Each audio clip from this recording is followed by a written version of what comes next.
Hello students, आज का यह वीडियो कक्षा 8 विज्ञान के लिए है। यह वीडियो विज्ञान का अध्याय 7 यानी किशोरावस्था की ओर से संबंधित है। इस वीडियो में पूरे अध्याय को हम बारीकी से और विस्तार पूर्वक समझने वाले हैं, इसलिए इस वीडियो को लास्ट तक देखना जरूरी है। आइए शुरू करते हैं।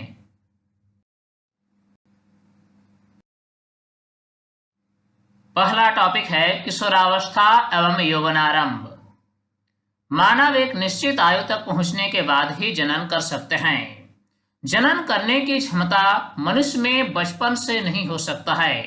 एक निश्चित आयु तक पहुंचने के बाद ही मनुष्य जनन की क्रिया कर सकते हैं। वृद्धि जन्म के समय से ही होने लगती है, परंतु 10 या 11 वर्ष की आयु के बाद वृद्धि में एकाएक तीव्रता आती है। जैसे ही बच्चे का जन्म होता है, जन्म के समय से ही यह बच्चा वृद्धि करने लगता है, परंतु जैसे ही बच्चे का उम्र 10 या 11 वर्ष हो जाता है, इसके वृद्धि में एकाएक तीव्रता आती है।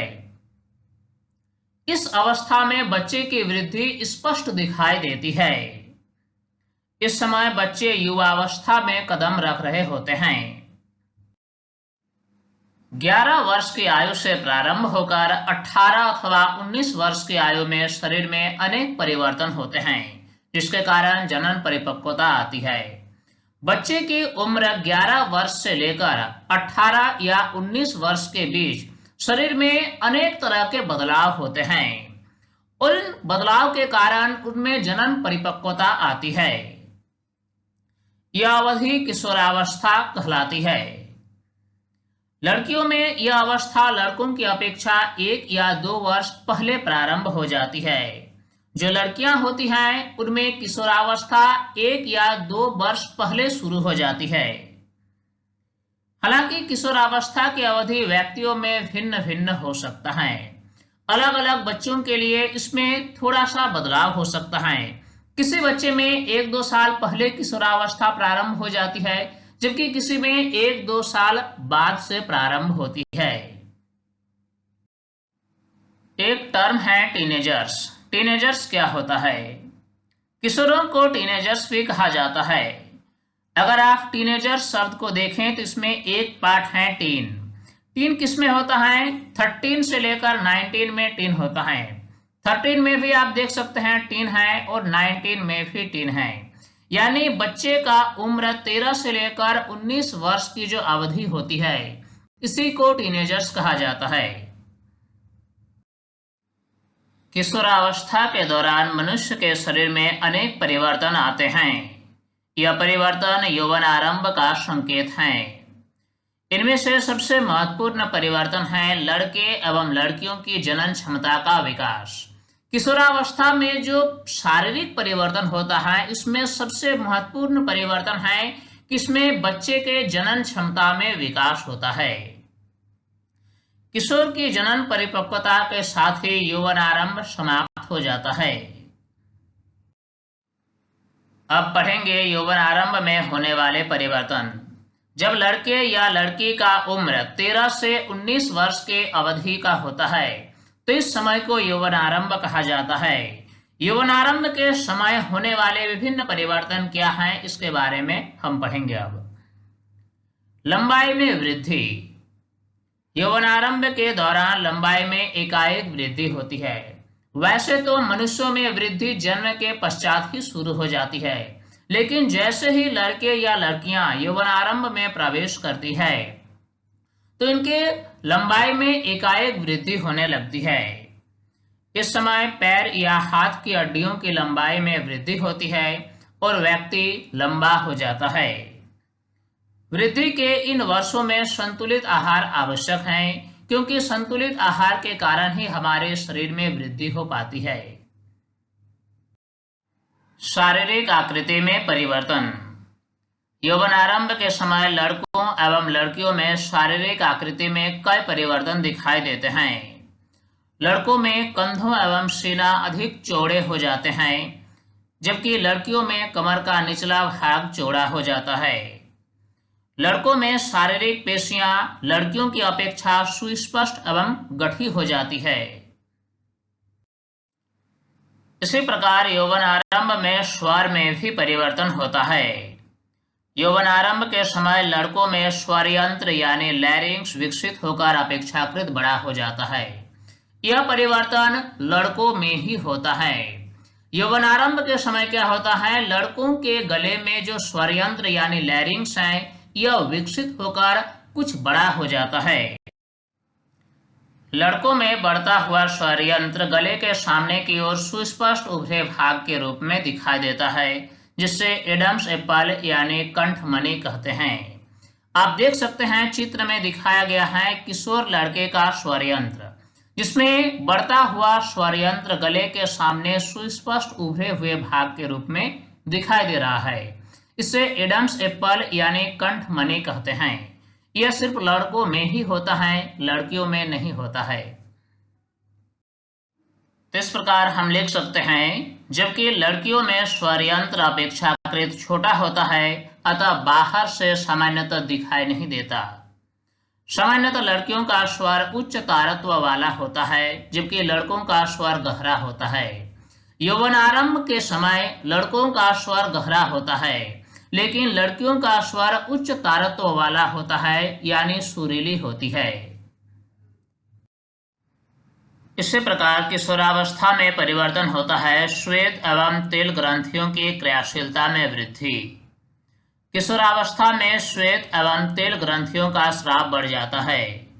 इन ग्रंथियों की अधिक क्रियाशीलता के कारण कुछ व्यक्तियों के चेहरे पर फुंसियां और मुहासे आदि हो जाते हैं।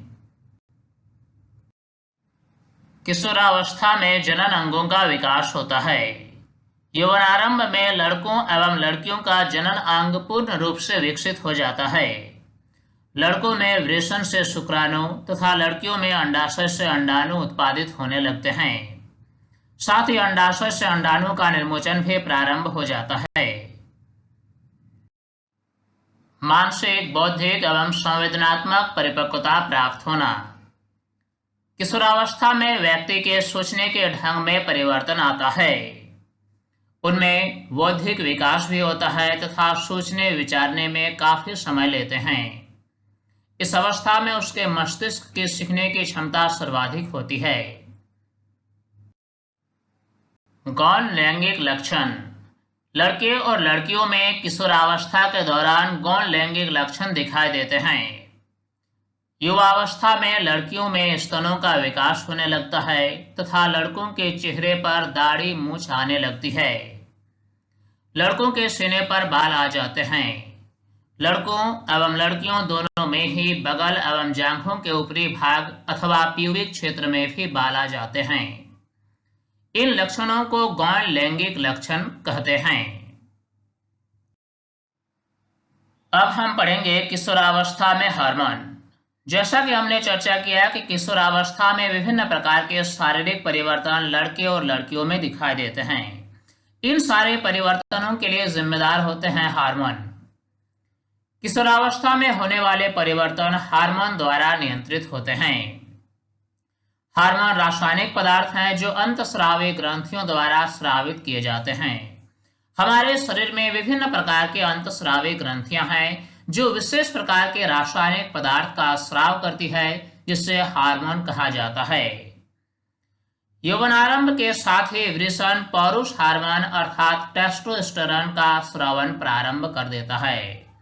लड़कों में एक विशेष अंग होता है वृषण, जो शुक्राणु उत्पादन के साथ साथ अंतःस्रावी ग्रंथि के रूप में भी कार्य करते हैं। इनके द्वारा स्रावित हार्मोन का नाम है टेस्टोस्टेरोन। यह हार्मोन लड़कों में अनेक शारीरिक परिवर्तन का कारण है, जैसे दाढ़ी मूंछ का आना इत्यादि। जैसे ही लड़के का उम्र 11-12 वर्ष पहुंचता है, लड़के का वृषण यह पौरुष हार्मोन यानी टेस्टोस्टेरोन का स्रावन प्रारंभ कर देती है और इस हार्मोन के कारण लड़कों में विभिन्न प्रकार के शारीरिक परिवर्तन दिखाई देते हैं, जैसे दाढ़ी मूंछों का आना इत्यादि। इसी प्रकार यौवन आरंभ के समय लड़कियों में अंडाशय द्वारा स्त्री हार्मोन अर्थात एस्ट्रोजन का उत्पादन किया जाता है। स्त्री जनन तंत्र में अंडाशय महत्वपूर्ण अंग होते हैं। अंडाशय अंडाणु का उत्पादन करते हैं। ये अंडाणु के उत्पादन करने के साथ साथ यह एक अंतःस्रावी ग्रंथि के रूप में भी कार्य करते हैं और एस्ट्रोजन नामक हार्मोन का स्राव करते हैं। इस हार्मोन के कारण लड़कियों में स्तनों का विकास होता है तथा साथ ही अन्य शारीरिक परिवर्तन भी दिखाई देता है। इन हार्मोनों के उत्पादन का नियंत्रण एक अन्य हार्मोन द्वारा किया जाता है जो पीयूष ग्रंथि द्वारा स्रावित किया जाता है। लड़कों में टेस्टोस्टेरोन हार्मोन और लड़कियों में एस्ट्रोजन हार्मोन, इन दोनों प्रकार के हार्मोन के उत्पादन का नियंत्रण हमारे मस्तिष्क में स्थित पीयूष ग्रंथि के द्वारा होता है। जनन प्रक्रिया प्रारंभ करने में हार्मोन की महत्वपूर्ण भूमिका होती है। हमारे शरीर में अनेक अंतःस्रावी ग्रंथियां हैं जो कुछ विशेष प्रकार के रसायन का स्राव करते हैं जिन्हें हार्मोन कहा जाता है। जैसा कि हमने पहले चर्चा किया कि हमारे शरीर में विभिन्न प्रकार की अंतःस्रावी ग्रंथियां हैं। इन ग्रंथियों के माध्यम से एक विशेष प्रकार के रसायन का स्राव होता है जिन्हें हम हार्मोन के नाम से जानते हैं। अंतःस्रावी ग्रंथियां हार्मोन रुधिर प्रवाह में स्रावित करती है जिससे वह शरीर के विशिष्ट भाग अथवा लक्ष्य स्थल तक पहुंच जाता है। अंतःस्रावी ग्रंथियां जो हार्मोन का स्राव करती है यह रुधिर प्रवाह में स्राव करती है और ये शरीर के विशिष्ट भाग या फिर लक्ष्य स्थल तक पहुंच जाते हैं। हमारे शरीर में अनेक अंतःस्रावी ग्रंथियां हैं जैसे कि पीयूष ग्रंथि, थायराइड ग्रंथि, एड्रिनल ग्रंथि इत्यादि। पुरुषों में वृषण तथा स्त्रियों में अंडाशय अंतःस्रावी ग्रंथि की तरह हार्मोन का स्राव करती है। ऐसे हार्मोन जनन से संबंधित होते हैं अतः लैंगिक हार्मोन कहलाते हैं। हमारे शरीर में विभिन्न प्रकार के अंतःस्रावी ग्रंथियां होती हैं, लेकिन स्त्रियों में अंडाशय और पुरुष में वृषण हमारे जनन तंत्र से संबंधित होते हैं, इसलिए इनके द्वारा उत्पादित हार्मोन को लैंगिक हार्मोन कहा जाता है। ये हार्मोन गौण लैंगिक लक्षणों के लिए उत्तरदायी होते हैं। पुरुषों में टेस्टोस्टेरोन हार्मोन के कारण लड़कों में दाढ़ी मूछें आ जाते हैं, जबकि स्त्रियों में एस्ट्रोजन हार्मोन के कारण स्तनों का विकास इत्यादि अनेक लक्षण दिखाई देते हैं जिन्हें हम गौण लैंगिक लक्षण कहते हैं। ये गौण लैंगिक लक्षण इन्हीं हार्मोन की वजह से होते हैं। हमारे शरीर में पीयूष ग्रंथि को मास्टर ग्रंथि कहा जाता है क्योंकि यह अन्य सभी अंतःस्रावी ग्रंथियों को नियंत्रित करती है।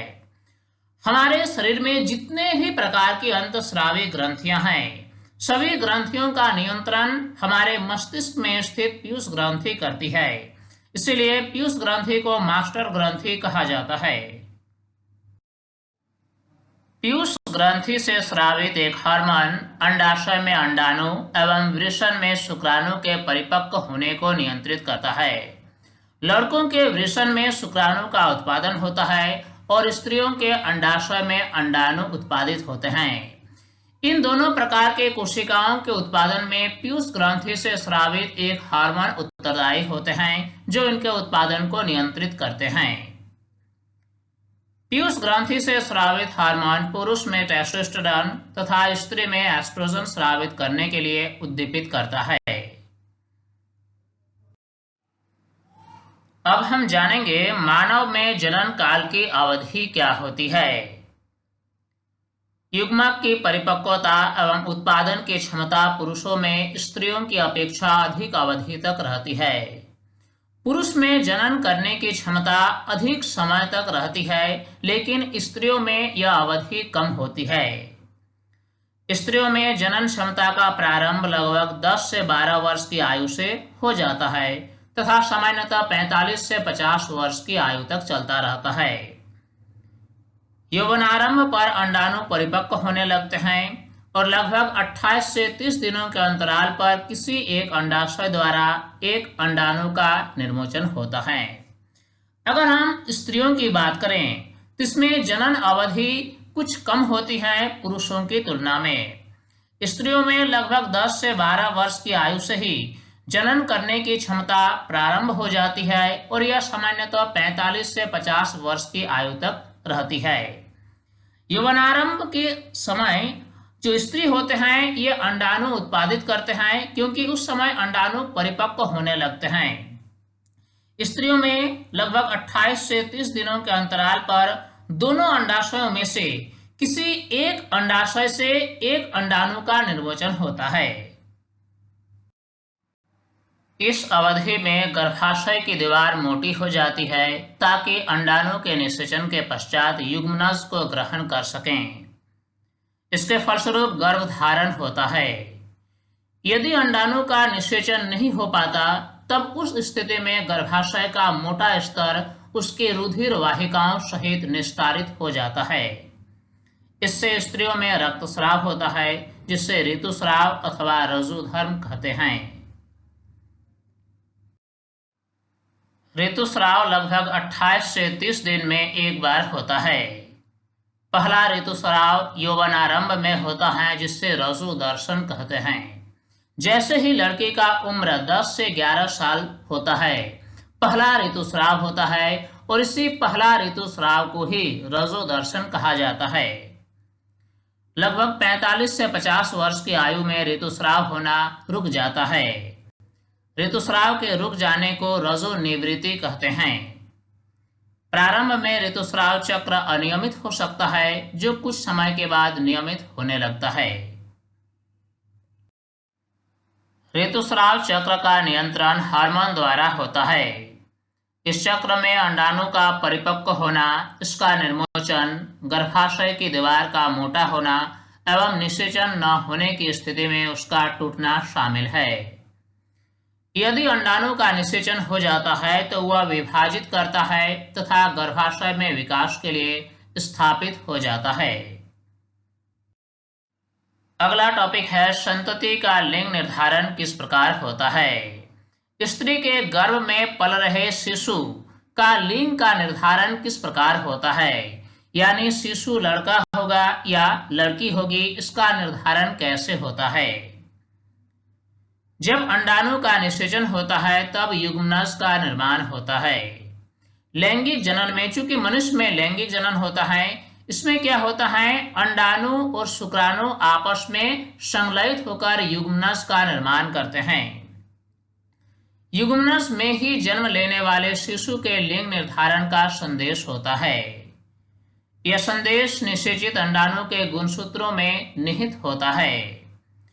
कोशिका के केंद्रक में आधे धागे जैसी संरचना उपस्थित होते हैं, जिन्हें गुणसूत्र कहा जाता है। जिस प्रकार कोशिका में गुणसूत्र होते हैं, ठीक उसी प्रकार अंडाणु में और शुक्राणु में भी गुणसूत्र होते हैं। इसी गुणसूत्र में ही यह सूचना यानी यह संदेश निहित होता है कि शिशु का लिंग क्या होगा। सभी मनुष्यों की कोशिकाओं में केंद्रक में 23 जोड़े गुणसूत्र पाए जाते हैं। मनुष्य की जो कोशिकाएं होती हैं, सामान्य कोशिकाएं, इसके केंद्रक में 23 जोड़े गुणसूत्र पाए जाते हैं। इनमें से एक जोड़ी यानी 2 गुणसूत्र लिंग सूत्र हैं, जिन्हें X एवं Y कहते हैं। मनुष्य की सामान्य कोशिका में 23 जोड़ी गुणसूत्र होते हैं। इनमें एक जोड़ी गुणसूत्र यानी 2 गुणसूत्र को लिंग सूत्र कहा जाता है और इन्हें X और Y द्वारा सूचित किया जाता है। स्त्री कोशिका में 2 X गुणसूत्र होते हैं, जबकि पुरुष कोशिका में एक X तथा एक Y गुणसूत्र होते हैं। स्त्रियों के अंडाणु में सदा एक X गुणसूत्र होता है, जबकि पुरुष के शुक्राणु में 2 प्रकार के होते हैं, जिनमें एक प्रकार में X गुणसूत्र और दूसरे प्रकार में Y गुणसूत्र होता है। इस बात को हमें अच्छी तरह से समझना है, चूंकि स्त्री के अंडाशय से अंडाणु का उत्पादन होता है और पुरुष के वृषण में शुक्राणु उत्पादित होते हैं। अंडाणु में गुणसूत्र जो होते हैं ये X वाले होते हैं, यानी अंडाणु में सदा एक गुणसूत्र होता है और वह गुणसूत्र है गुणसूत्र X। लेकिन पुरुष में जो शुक्राणु होते हैं ये 2 प्रकार के होते हैं, एक होते हैं X गुणसूत्र वाले और दूसरे होते हैं Y गुणसूत्र वाले। अब आइए इस चित्र के माध्यम से हम विस्तार पूर्वक समझने का प्रयास करते हैं कि शिशु में लिंग निर्धारण कैसे होता है। जैसा कि हमने चर्चा किया कि पुरुष के द्वारा उत्पादित जो शुक्राणु होते हैं ये 2 प्रकार के होते हैं। कुछ शुक्राणु ऐसे होते हैं जिनमें Y गुणसूत्र होते हैं, जबकि कुछ शुक्राणु ऐसे होते हैं जिसमें X गुणसूत्र होते हैं। लेकिन स्त्री के द्वारा जो उत्पादित अंडाणु होते हैं ये एक ही प्रकार के होते हैं, यानी अंडाणु में हमेशा X वाले गुणसूत्र ही होते हैं। अब हमें देखना यह है कि जब एक ऐसा शुक्राणु जो कि Y गुणसूत्र वाले हैं वे जब अंडाणु के साथ संलयित होते हैं तो वे बनाते हैं XY, और XY यानी इसमें जो शिशु उत्पन्न होंगे वह लड़का होगा। इसी प्रकार जब एक ऐसा शुक्राणु जो X गुणसूत्र वाले हैं वे जब अंडाणु से संलयित होते हैं तो ये गुणसूत्र बनाते हैं XX, और इसमें जो शिशु होगी वह मादा शिशु होगी यानी लड़की होगी। इस प्रकार हम लिख सकते हैं जब X गुणसूत्र वाला शुक्राणु अंडाणु को निषेचित करता है तो युग्मनज में 2 X गुणसूत्र होंगे तथा वह मादा शिशु में विकसित होगा। परंतु जब Y गुणसूत्र वाला शुक्राणु अंडाणु को निषेचित करता है तो युग्मनज में X गुणसूत्र तथा एक Y गुणसूत्र होंगे तथा वह नर शिशु में विकसित होगा। इस प्रकार हम कह सकते हैं जन्म से पूर्व शिशु के लिंग का निर्धारण उसके पिता के लिंग गुणसूत्रों द्वारा किया जाता है, अर्थात बच्चे के लिंग के लिए उसकी मां उत्तरदायी नहीं होती है। लिंग हार्मोन के अतिरिक्त अन्य हार्मोन, वृषण एवं अंडाशय के अतिरिक्त हमारे शरीर में अनेक अंतस्रावी ग्रंथियां हैं। लड़कों के वृषण में एक विशेष प्रकार के हार्मोन का स्राव होता है जिससे टेस्टोस्टेरोन कहा जाता है। इसी प्रकार लड़कियों के अंडाशय के द्वारा एस्ट्रोजन का स्राव होता है। ये दोनों प्रकार के हार्मोन को लिंग हार्मोन कहा जाता है क्योंकि ये हमारे जनन तंत्र से संबंधित होते हैं। इन दोनों हार्मोन के अलावा हमारे शरीर में कई सारे अन्य हार्मोन भी हैं जो विशेष प्रकार के अंतस्रावी ग्रंथियों के द्वारा स्रावित होते हैं। अंतस्रावी ग्रंथियों के प्रमुख उदाहरण हैं पीयूष ग्रंथि, थायराइड ग्रंथि, एड्रिनल ग्रंथि, अग्नाशय इत्यादि। इस चित्र में अंतस्रावी ग्रंथियों की स्थिति को आप आसानी से देख सकते हैं। हमारे शरीर में मुख्य रूप से पीयूष ग्रंथि, थायराइड ग्रंथि, एड्रिनल ग्रंथि, अग्नाशय तथा स्त्रियों में अंडाशय और पुरुष में वृषण होते हैं। ये सारे अंतस्रावी ग्रंथियां हमारे शरीर में पाए जाते हैं। कुछ व्यक्तियों में गला बहुत फूला हुआ एवं उभरा हुआ हो जाता है। इस रोग को घेघा रोग यानी गॉइटर कहते हैं। यह थायराइड ग्रंथि का रोग है जिसमें थायराइड ग्रंथि थायरोक्सिन हार्मोन का उत्पादन नहीं कर पाती है। हमारे शरीर में आयोडीन की कमी के कारण यह स्थिति उत्पन्न होती है।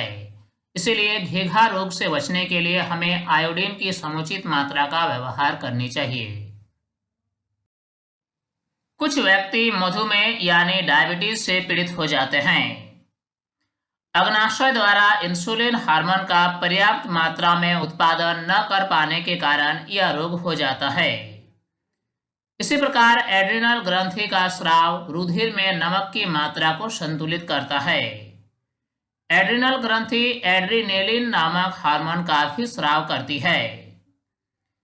पीयूष ग्रंथि के हार्मोन के माध्यम से प्राप्त आदेश के अनुसार ही अन्य ग्रंथियां हार्मोन का स्राव करती है। जैसा कि हमने पहले चर्चा किया कि हमारे शरीर में जो पीयूष ग्रंथि होते हैं इससे मास्टर ग्रंथि कहा जाता है क्योंकि यह ग्रंथि अन्य ग्रंथि के स्राव को नियंत्रित करती है। तो हम लिख सकते हैं इसलिए पीयूष ग्रंथि को मास्टर ग्रंथि कहा जाता है।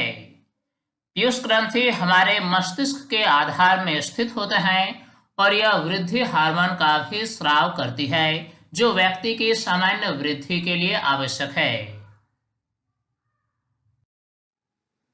कीट एवं मेढक में जीवन चक्र पूर्ण करने में हार्मोन का योगदान होता है।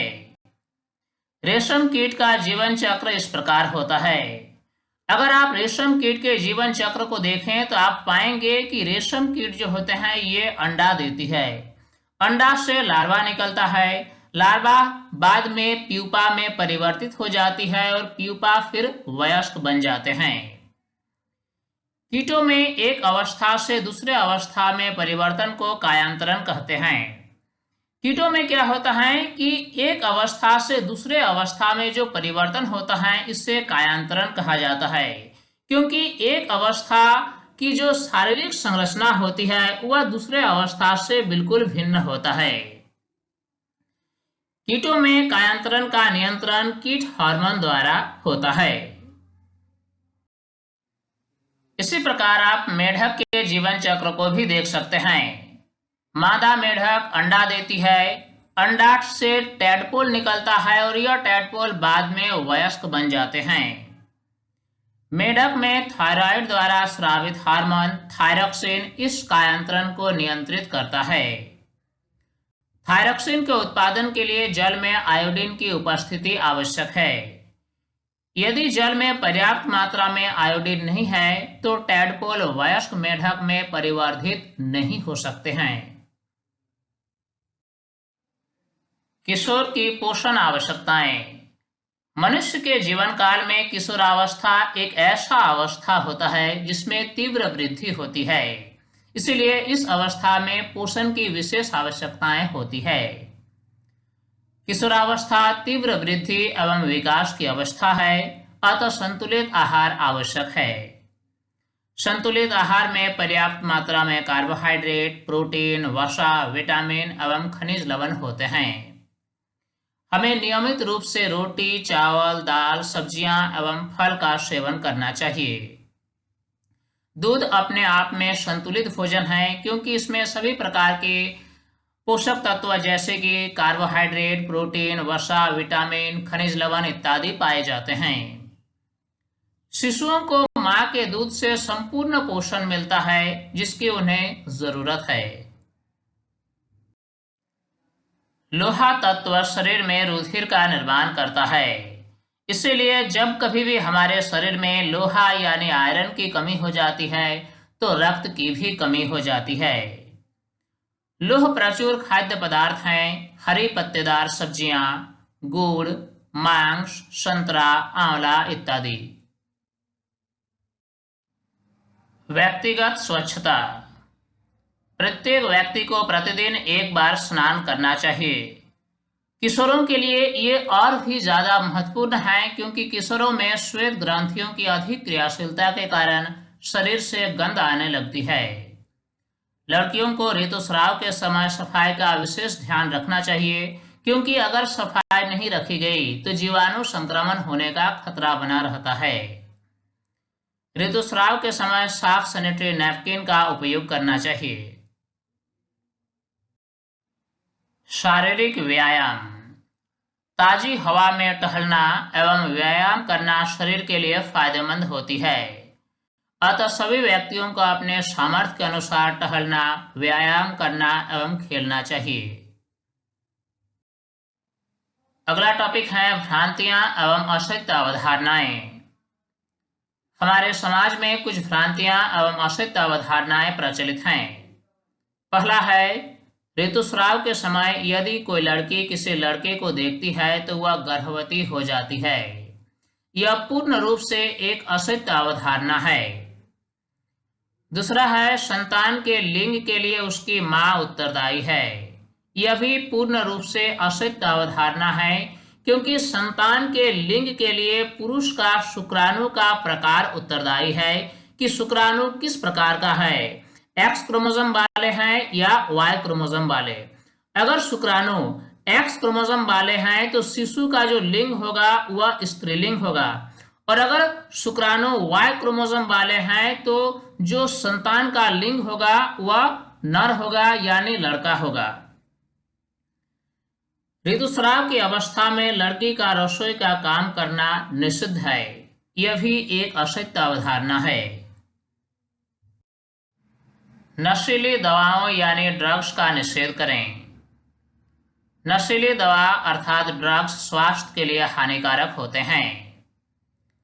डॉक्टर के सलाह के बिना किसी भी प्रकार की नशीली दवा का सेवन नहीं करना चाहिए, अतः हमें भ्रमित होकर नशीली दवा नहीं लेनी चाहिए। एड्स। एड्स नामक बीमारी एक खतरनाक विषाणु यानी वायरस द्वारा होता है। यह वायरस पीड़ित व्यक्ति से स्वस्थ व्यक्ति में ड्रग के लिए इस्तेमाल की जाने वाली सिरिंज द्वारा भी जा सकती है। वायरस का संक्रमण एक पीड़ित मां से दूध द्वारा उसके शिशु में हो सकता है। पीड़ित व्यक्ति के साथ लैंगिक संपर्क स्थापित करने से भी इस रोग का संक्रमण हो सकता है। तो स्टूडेंट्स, इस वीडियो के माध्यम से पूरे अध्याय को विस्तार पूर्वक समझाने का प्रयास किया गया है। उम्मीद करता हूं ये वीडियो आपके लिए काफी हेल्पफुल हुई होगी और इस वीडियो से आपने काफी कुछ सीखा होगा। ये वीडियो आपको कैसा लगा आप हमें कमेंट में जरूर लिखकर बताएं। साथ ही अगर अभी तक आप हमारे YouTube चैनल साइंस प्लेटफॉर्म को सब्सक्राइब नहीं किया है तो इसे अभी सब्सक्राइब कर लें ताकि हर नई वीडियोस आप तक आसानी से पहुंच सके। स्टूडेंट्स, तब तक के लिए बाय।